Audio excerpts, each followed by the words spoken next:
tindika bosolo na bosolo to mesana koloba mwana mboka Ange Kachila azabongo mongamba na bino pona koloba bino mayema kolekana mboka ya Kongo na bosolo tozawa na kosala mosala penza na bosolo elongo na bino tokosala penza makambo kitoko pambate biso ndeba ya bino pe ya biso tosito mesana kibonde kona biso motako kata zate mwana mboka Ange Kachila mesana bongo kopesa bino basango na ndenge ya bosolo basango obolingaka pe na ngonga obosibo mesana na mwana mboka Ange Kachila ba reaction na bino makambo na bino mituna na bino WhatsApp eza wana pona kobenga na za wana pona bino pe boza wana pona biso natondi bino botondi na bayebanso bazwi ndinga to libaku ya kolanda tindika bosolo na nzela tindika television epai wapi bozwa ka basango me na bosolo ndenge to mesana penza kobeta masolo ya bosolo nde sa kaite koluka baye o ba mesana be kolamba to ko sa masolo yango na ndenge ya bosolo to sobisa bango masolo na ndenge ya bosolo na pusana ki pembeni ya ndeko Amancio Daniel Kasavubu boyoki deja ndenge suki Kasavubu eske azaya Kasavubu to te akobetela biso pe masolo lisusu ya politique eloko nini posa nini sali ye akota na masolo ya politique ndeko Amancio Daniel Kasavubu to pesio mbote pe to yambio malamu mbote ndeko Ange na banzi na pesi mbote na baye nyonso otando eke ya molongo ba koyeba na kolanda biso bande kwa internet bien évidemment na pesi bango nyonso tu mbote bipai bazwami ndeko Amancio Daniel ozana ni tomoni olati écharpe oyo za ya lisanga nini. Oui, le lengo tuko tuna utuko présenter ngai c'est vrai kombo la ngai Amancio Daniel Kasavubu nazali cadre membre ya parti les transformateurs PLT en sigle ndeko mwana mboka Toussaint Alonga nazali secrétaire national adjoint chargé à communication au sein du parti. Pour l'instant voilà on a koloba sika mwana mboka tokokende mwa lombango pamba te politique ko benda biso to lobaka penza maya politiko ndeko Kasavubu azalaki mokambi ya Congo ya Yambo toyebaka teke azalaka akambaka pe Congo otala mwana mboka Antoine Tshilombo Tshisekedi atomboli ye na molongo ya bairo akomi hero bato bakoyeba pe babando koyeba mokolo nini oyo ya kufaki mokolo nini abotamaki pamba te to bandai koyeba te Kasavubu abotamaka mokolo nini Kasavubu azalaka nani pamba te toyebi mobutu azaka pe mokambi toyebi mokolo na ye pamba te ya utaki kotika biso mikolo mikie awa me oya kendaka liboso tozwaki ye totiaki ye na fulu me lelo bazongisi ye na esika oyo akoki kozonga to akoki kozala mpona yo oyambaki sango wana boni na banzi esengeli koloba sembo mpona motuna uti ko talisa ngai sikawa ya liboso esengeli na pesa longonia na mwana mboka président de la République Félix Antoine Tshisekedi pona ingéniosité oyo asilaki ko manifester ya koyeba na ko réparer le lenge nazali koloba un oubli coupable auquel Congo ezalaki na yango ya koyeba na ko reconnaître ya koyeba na ko revaloriser ya koyeba na ko zongisa na esika na yango mwana mboka Joseph Kasavubu Oazalaki premier président de la République Oazali le véritable père de l'indépendance yakoyeba na ko zongisa ye na place o esengelaki na ye ko reconnaître ye lokola héros national pona ngai o nazali mokitani na ye nazali moko ya kati ya libota pe moko azali ko défendre n'est-ce pas philosophie courant politique na ye o na bengi to na bengaka le kasavubisme nazoko pesa merci na chef de l'État et puis sengeli koyeba ete que chef de l'État azalaki na technicité soka azalaki joueur tokoloba azali penza joueur malamu po ete ayebi penza na molongo koyeba lolenge nini esengeli abeta po ayeba solo kotia mongete oyo ye asili kosala ezali pena mongete ya motuya penza oyo asili kosala ya koreconnaître ya kozongisa valeur ya premier président. Madame tika na yebisa yo eloko moko eza quand même normal ete na mboka lokola République démocratique du Congo na lobaka yango oyebi il faudrait toujours kosalaka oyo babengaka devoir du mémoire. Oyebi mboka na biso Congo ezoko souffrir na makambo ebele surtout oyo tozobenga problème du point de vue ésotérique ndenge tozoko lobelaka yango toyokaka terme oyo bato balobaka botutu biso na kisasa tobengaka yombo, c'est-à-dire que Congo ezali mboka oyo ekoki kofandaka toujours na bayombo te à cause seulement ya kozanga mayele ya kozanga bwanya ya korekonetaka bapere fondateur ya korekonetaka ba pionnier ya korekonetaka ba oyo esengeli penza korekonnaître bango kotia bango na ba place na bango ezali loko moko ya mutuya nde yango nde ekopesa ndingis ekopesa lokumu meme na mboka permettre mboka ekende liboso toza na bango kaka na politique te toza na bango meme na monde artistique toza na bango na monde ya tant na zolo ba artistique kaka na musique te aussi na monde ya art plastique mais surtout le bito ke na côté ya musique tozo mona le fait kabasele o ayembaka nzembo monene o lelo ba pays nyonso ebele Afrique tango bazali kolobelaka indépendance na bango bazali kochaka indépendance chacha mais tala qu'est-ce qu'on fait de cet homme là, qu'est-ce qu'on fait de Kabasele le compositeur même non mais Kabasele a composé indépendance chacha c'est akufa mais nazolo ba reconnaissance nini bazoko apporter likolo na ye nako kende so un peu plus loin ba yo ba composer national le père Boka et le père Lutumba. Voyez-vous, donc ça dit que biso tozali ba oyo, lobi soki nzambe asale ke na comme étant ministre wana ya culture, nous avons une politique culturelle ya malonga o soki to tie sur pied, on remarquer que culture na biso e kozwa ascenseur. Aujourd'hui tozo kufela kaka coltan, tozo kufela kaka ba minerai. Mais laisse-moi te dire que Kasavubu déjà à son temps, to kozwa ka temps peut-être ya ko décortiquer ba discours ya Kasavubu, philosophie ya Kasavubu, on comprendre que Kasavubu déjà à son temps azalaka kotali sa makambo soko moni tozo se retrouver na ba cadre net aussi ka tozali o moni ba evoda ezali belé boza langage auquel tozo véhiculer c'est pour dire quelque part que tozali na philosophie ya malonga tozali na makanisimo ko malonga pona koyeba na ko définir ba politique na ba domaine nyonso ka culturel te na ba domaine nyonso agriculture na ba domaine tourisme na ba domaine ebele o tozali na ba mayele tozali na ba projet de société ya malam o esengeli ko luka ko défendre to kangisi yango bien évidemment na projet de société à partir auquel on a zali ko bimela pour partir en décotution à longa pona ko tali sabato le lengeni ne sengeli to ba komema mboka na banzi egoza eloko moko ya mutuya ya ko reconnaître toujours salaki. Le devoir du mémoire c'est quelque chose de très important et nabisika wana topesi président Félix Tshisekedi coup de chapeau. Mwana mboka tokende susu to lobela suma solo ya tata Mokambi to tikali kaka na eloko tikoloba ya tata Mokambi wana tata lobaki défunt papa Tshisekedi atika biso lobaki le peuple d'abord kalobaki baimbo kanano mekutala tata Mokambi kolo azana kaka na nzela wana to ake mupandi. Non, Nabanzi Sengele te comprendre locaux.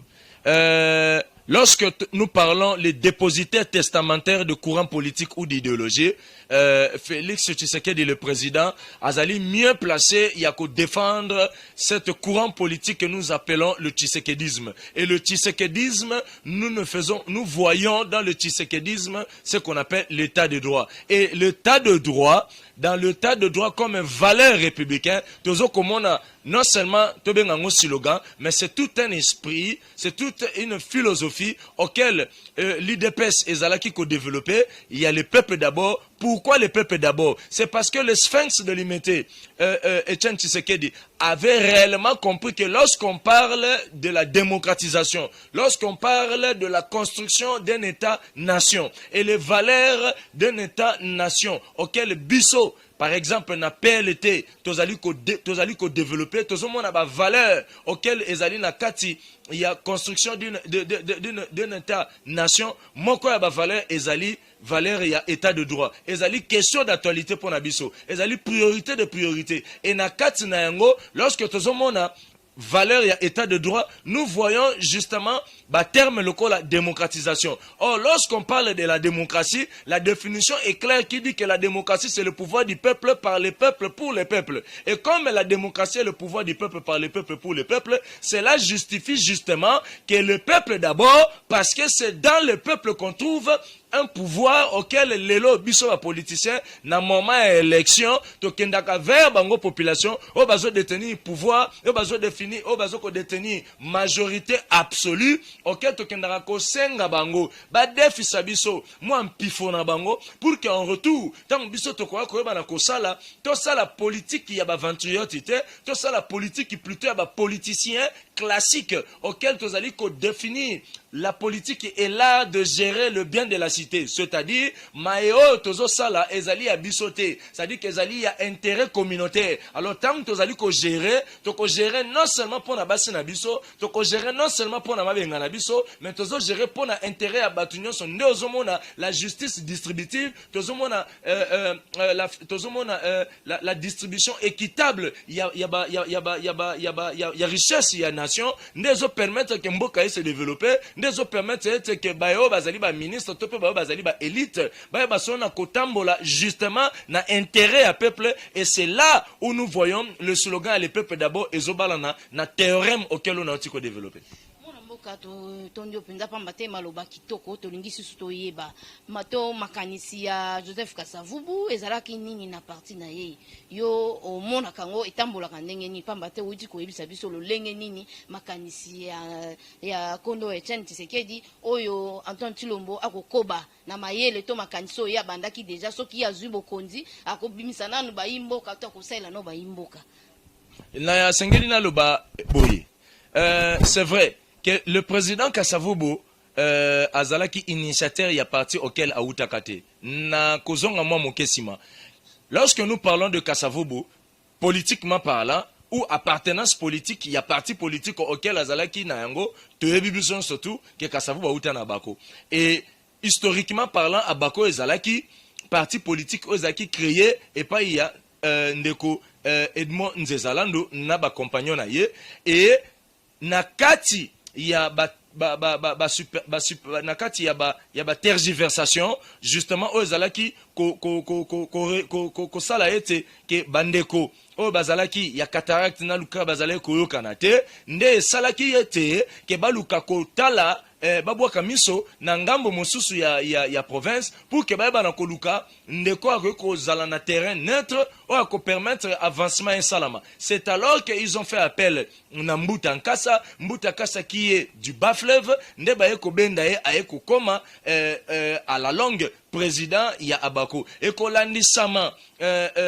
gestion na ye ya parti politique. En soi, Kasavubu a dû justement seulement gérer le pays parce que avant comme chef de l'État, azalaki bourgmestre koyeba ki à son temps, azalaka bourgmestre ya commune ya Dendal. Oh le lot tozoko benga commune ya Kasavubu. Mais n'est-ce pas? C'est par rapport à cela Kasavubu a apporté ce qu'on appelle les valeurs ecclésiastiques, les valeurs morales yamalonga parce que kolandisama origine na Kasavubu aurait dû causer la prêtre et kolandisama na ba valeur wana nde yango Kasavubu azale kotambusa mboka. Maintenant ayeko comme chef de l'État, Kasavubu atambusa kimboka na oba bengaka bonne gouvernance. Et aujourd'hui tikangana bisayote que même ata soki na parti auquel ya utaki abako ezali peut-être ko définir même courant ou philosophie politique na ye penjate mais ngayo nazali kolobelela yo tout en étant kozala na kati ya PLT parti le transformateur ya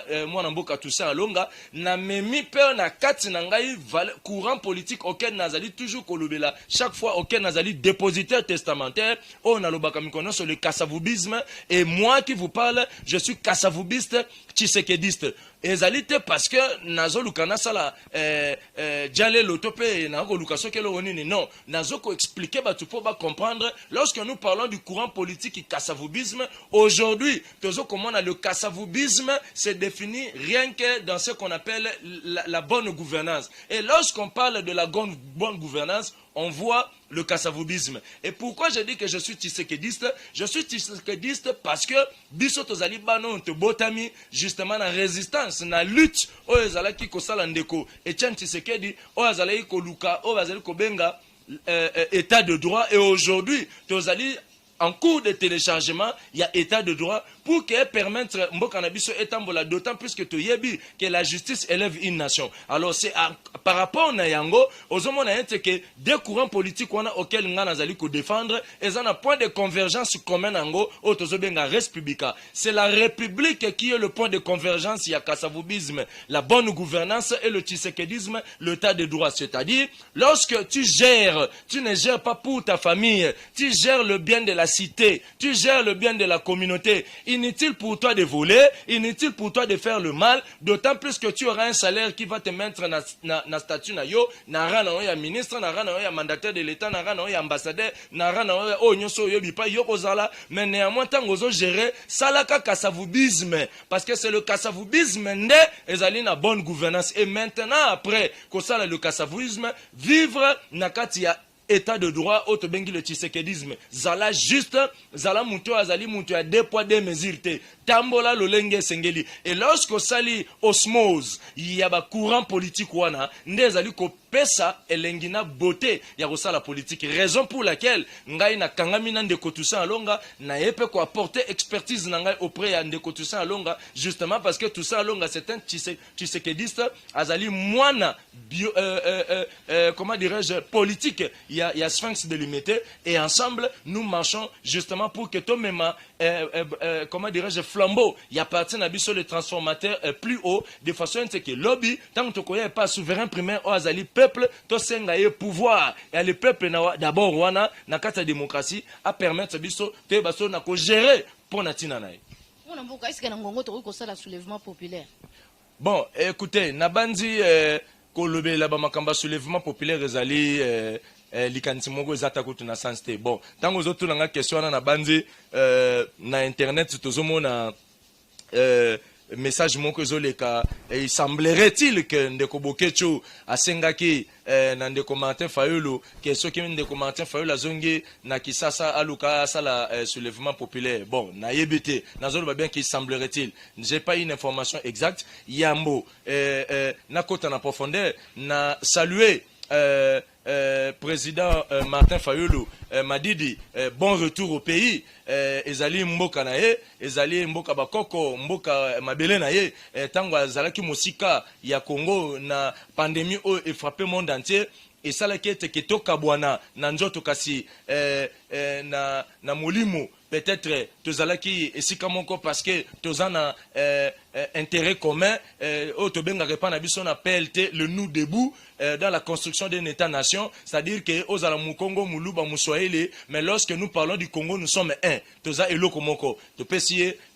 elongo na PLT, soyez les bienvenus. Mais kolobelela yango na lolenge wana kolandisa mamakanti o ndeko Bokecho lobaki, je crois que ezali na sens te. Pourquoi faire un soulèvement populaire? Peuple congolais a sous natin babiloko wana te. Et puis derrière madame, na websolo moko. Peuple congolais na philosophie ou ya marketing politique. C'est lui le consommateur, il y a denrée au biso benga la politique. C'est lui ndemutaza koeba kosala jonction, azoba kosala parallélisme, azoba kosala les fichiers copier-coller. Justement, il y a maï o etali volonté na ye par rapport à bateau esengeli ba diriger. Ce qui peuple wana a sentir que makambo zo tambola nyamu nyamu ezo kende na lolenge esengeli te. Maman, okosenga kutu peuple à tel matin, okosenga yete peuple ye moko ko se prendre en charge. Ndeko zo silikela Martin Fayulu po ayebisi na batu te babima. Non mais écoute, akoyi ko silikela Martin Fayulu te parce que Martin Fayulu le président azali quand même un homme consciencieux, azali quand même un homme intellectuel, azali quand même un homme qui est rempli de tact. Akoki jamais ko se verser na ba suggestion moko na ko benga bananier auquel ndeko akoyi ko luka ko talisa ye. Et moi je crois que na logique de choses, c'est pas à notre frère de conduire le président Martin, c'est plutôt le président Martin qui va conduire notre frère. Et ça nango kaka ba buzz mutazo luka peut-être ça la buzz na ye, mutazo luka ça la ce que loko nini na ebite. Laissez-moi vous dire que nazo ko rappeler yo que ceux qui peuple ezali mécontent basengaka yete peuple yé moko nda se prenaka charge à telemaka azwaka ba disposition na ye. C'est pour finir na réflexion oyo. Lorsqu'on ne veut pas créer une route pour l'eau, sachez-le que l'eau va se créer une route yemogo pour na luka à s'en sortir. Donc peuple tozomona cardinal Malula asalaka citation moko auquel nazali ko sala épigraphe. Il y a un livre il bientôt sur le marketing comme outil de percée dans un parti politique en tant qu'un homme scientifique. Et c'est tout ça là ouvrage pour nous aider jeunesse. Bah comprendre bientôt peut-être là nous ben saka le sous pour te présenter livre nanga bientôt sur le marché. Auquel na le bel makambebele sur le marketing politique parce que je suis licencié en marketing et communication publicitaire et c'est ngeli pe batubaye ba na kata cursus nanga eto na background d'où esengeli koloba ete que population ezali wana te po et se soulever population et se zwaka et mizwaka en charge na moment o yango emoni digne ya koluka kosala likambo et koyeba na kosala yango. Mais pour le moment nous ne sommes pas là. Le Congo est largement en retard. Tous on a besoin de ça makambo belé. Congo est vraiment en retard. Maman soko bimio ke na bamboka baninga kakata Afrique a otali lolenge bamboka ni zotambola. Tu auras de larmes aux yeux. Et puis au mituna yango zalaka bondoki to koluka na biso ba politiciens congolais parce que tous gérer mbokango on dirait tous gérer lioto. OK tous sala makambo lolenge ndenge baninga mususu basala po e comme sarangai. Adage bat balobaka oh ba politicien bazaka ba science occulte oh ba politicien bazaka ba science occulte. Mais moi je me suis toujours posé la question, ce qui ba politicien ba la ba science occulte, tu sais bien que science occulte a été exporté et outil plutôt importé et outil na mboka mandele. Alors pourquoi pas bango moko mindele yango oh soi-disant balaka bakolo occulte soki ba science occulte na bango nene bango na ba science occulte yango bazokoka kotombola bamboka na bango bazomemba bamboka na bango kende liboso. Mais biso soi-disant na ba science occulte kaka o yango yangana mais biso toko ko développer. Donc moi j'ai toujours dit que c'est pas un problème ya mamba ba science occulte wana. Le problème ezali que non peuple congolais mutima mambi ba dirigeant congolais mutima mambi eza mutema mabe, ça dit que ya le quoi mission mo gaza kolo baki na ba richesse nyonso nzamba pesa congolais et na richesse mususo biso za kanango za mutema mabe ya biso pendant na Congo za ndine na chasser. Ça dit que toi non na souci te ya koyeba ko na passe ya baninga ngana lo ba eloko main fois. À quoi bon sert à une personne de gagner tous les biens de ce monde et de perdre de son âme? Ozana ba château, ozana ba immeuble, ozana ba mituka soki 10 na ngati anda kuna yo charo automobile mais ba voisin na yo batamakolo famille na yo mutu mo ataza na moto te mais biloko wana sozo samase po ke nango wapi parce que lobi na suka rendez-vous besoin surtout entre ciel et terre. Tant on rencontre kuna tamo lupanga munke ba ochao ebe zala combien 1m60. Ça dit que biso tout se retrouver kuna mais zani nyango koluka ko samase ba bien so mokilo pour que le biso ko kufi otika nyonso na mokili po batu musukutu o ba saleli yango te ba yebi kutu passe na ngote ba komi ko bola yango ko bola ba komi ko sakana yango ko sakana et là ça fait mal. Et voilà pourquoi biso na kati ya PLT yande ko tout ça longa tozali ko défendre ba valeurs républicaines tozali ko défendre ba valeurs et pas na biso tozali ko tala beaucoup plus mais o etali bonne gestion bonne gouvernance état de droit ba valeur wana nyonso ke na ko développer awa madame na biso ezali na objectif ka moko ya ko mema progrès social ya ko mema développement parce que nga parti na ngai tozali ba socialiste. Mboka totika kana social tata mokambekolo akiki na baimboka kosalela banzela kosalela biloko kolia mais tomoni déjà banzela c'est salami bandeko to talisi siko miso na biso epai masango ko salama to kena bukanga lonzo misolo ya leta o ya baimboka ya bana mboka ebimi pona kosomba ba masini ya kosalela ya pona kosomba bisaleli ya kosala masango tokei kotala ba machine wana ya sika misusu na no sala te ba moteur ezate pona yo sango wana congolais ba misi misolo oya biso pona kosomba bisaleli wana mais esali mosala na ngote ba moteur nyonso elongwe biloko eza ya sika. Mais non tu koloba tout à l'heure je m'explique. Primo yango ndezotalisa réellement mutema mabe ya congolais. Segundo yango ndezali ko lakisa ete ke mwana mboka Félix Tshisekedi azali na bonne volonté politique ya kosunga Congo ma azali na environnement politique moko très malsain o ezo pesa endingisa te ya koyeba so na ko évoluer. Tant tozali koloba na batu ke Félix Tshisekedi na volonté ko sala et que azali nde na badongolo miso ba ko chaka le bâton dans le roue pour que akoka kotambusa mboka bien te batu bande o chatembe. mais Félix Tshisekedi na boigna na technicité o azalaka na yango o hérita bien évidemment et pas les sphinx alimité albi soki ngai nde mutu na kei sur place po na kende kotala mai esalamaki po na lakisa na peuple bato bakoya koloba il faut na tinda premier ministre aza ya wapi ya FCC yende akozala molobeli ya bato wana c'est un conglomérat d'aventuriers madame. Donc ça justifie réellement qu'on était dirigé pendant 18 ans par un bande de losers.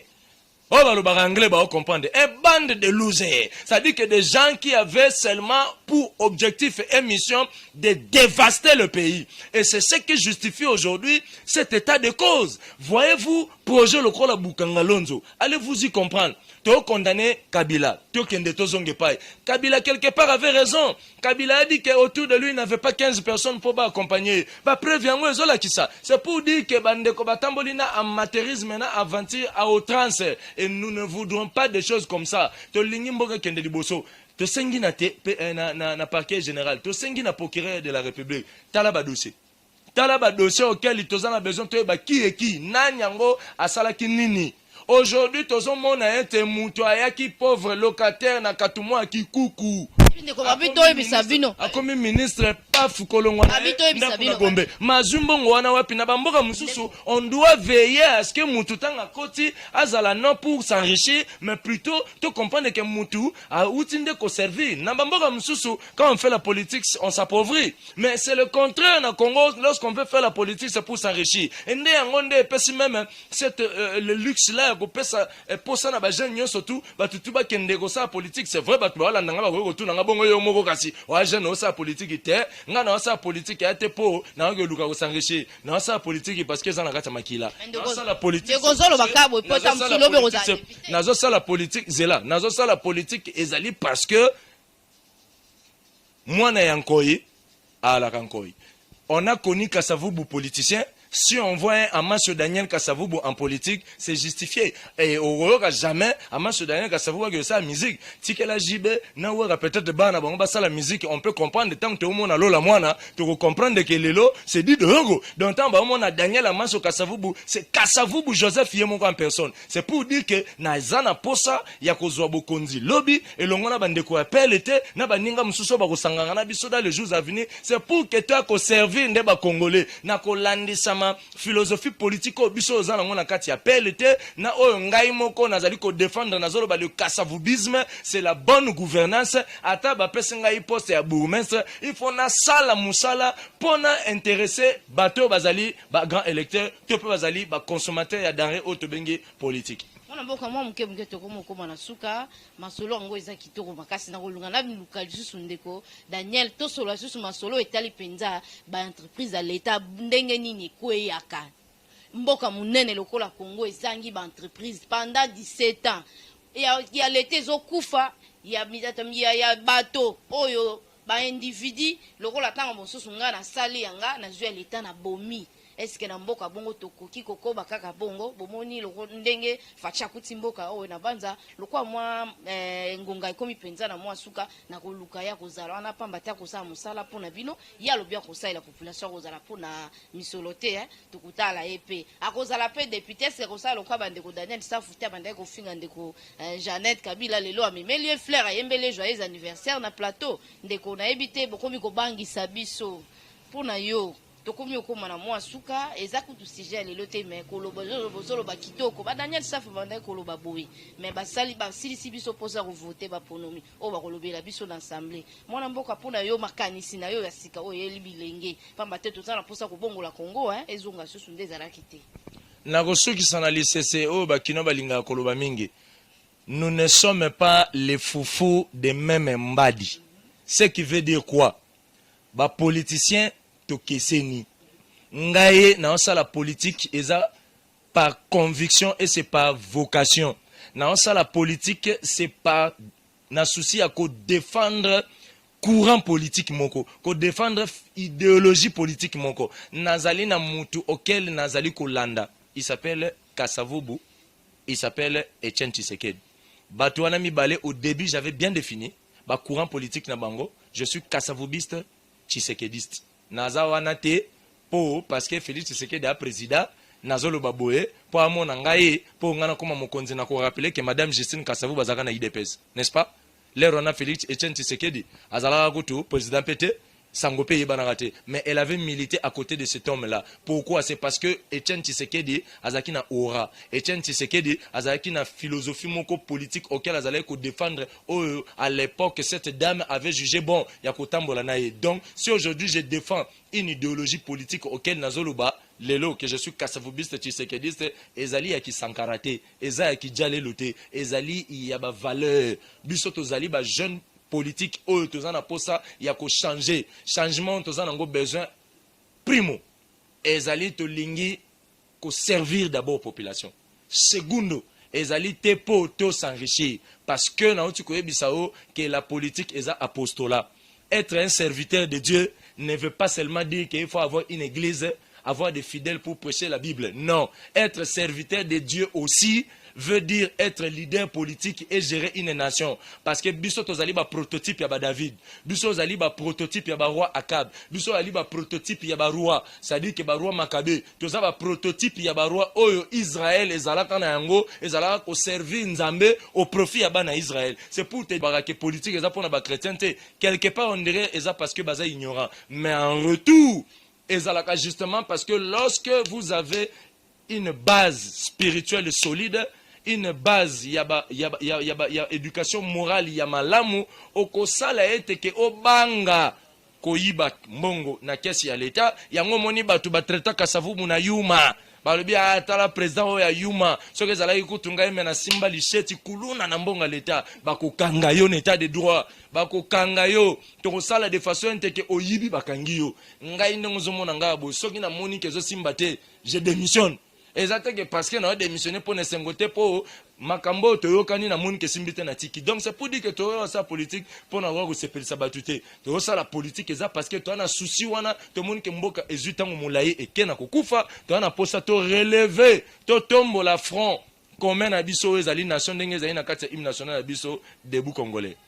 Mwana mboka numéro ya téléphone na yo na baye o bakozana posa ko pesa yo to ya kotonda o botondi pamba te olobi maloba ya malamu. Numéro langai ezali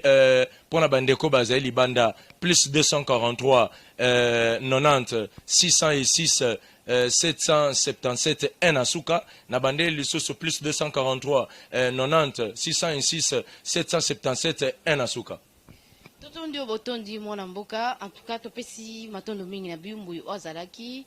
bongo na sima caméra na pesi matondo mingi na bazalisi ya chaîne tindika télévision Rifin Kisombe na Papi Keli na pesi bino penza matondo mingi busala kaiti bilili ya bwe komela bande ko pa yo bazwami na pesi matondo mingi na bay o bapesa ka mwa tolia malonga e pa Ange Kashila na pesi bongo matondo mingi na maître Chimchipampa na pesi matondo mingi na Séraphin Kashama Jeannette Kashila, Maman Charlotte Ndenga, na Papa Général Maël et Tokutani Mbalasima.